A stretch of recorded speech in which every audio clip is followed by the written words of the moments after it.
जरांगे पाटला तुझा आहे, 2 महिने तो माझ्या नावाने शिवीगाळ करत होता. माझे कोण आहे ही बोलली, काय नाही कशामुळे, जाऊ दे मुलगी, मला माहिती होतं कोण. पण ज्यावेळेला बीड शहर पेटलं, आमदारांची घरं पेटवण्यात आली, जीव धोक्यात घालण्यात आले, हॉटेल्स पेटली, पोलीस जणू काय नाहीच तशी परिस्थिती, फायर ब्रिगेड नाही.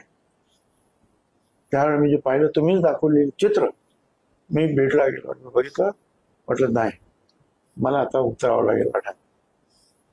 मी तिथेच अशा तुमच्या समोर जे आहे प्रेस कॉन्फरन्स घेऊन सांगितलं की मी आता उभा राहील.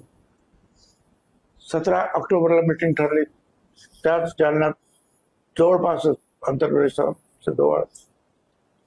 16 ऑक्टोबरला मी माझा राजीनामा पाठवला मंत्रिपदाचा, की मी रॅली अटेंड करण्यासाठी, अटॅच करण्यासाठी, भाषण करण्यासाठी चाललो आहे.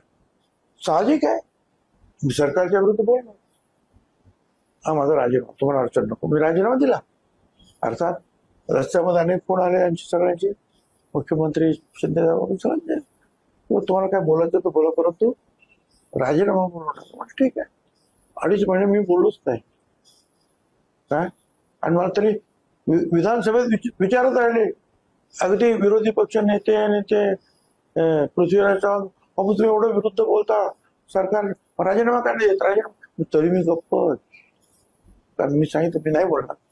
पण ज्यावेळेला एक आमदार काय या भुजबळाला लाच घालून मंत्रिमंडळातून बाहेर काढा, त्यावेळेला मी नगरला 3 लाखाचे सर्व बोललो, लाच मारण्याची गरज नाही, भुजबळचा राजीनामा 2-3 महिने अगोदरच गेलेला आहे टेबलावर, फक्त सही करायची, संपला विषय आहे.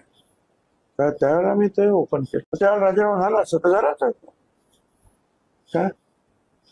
पण आता माझ्या पक्षानं मला संधी नाकारणं ती एक वेगळी गोष्ट होती. अरे कावळ्याच्या शापानं काय गायी मरतात का? तुम्ही काय चाललं, तुमच्यामुळे ते मोठं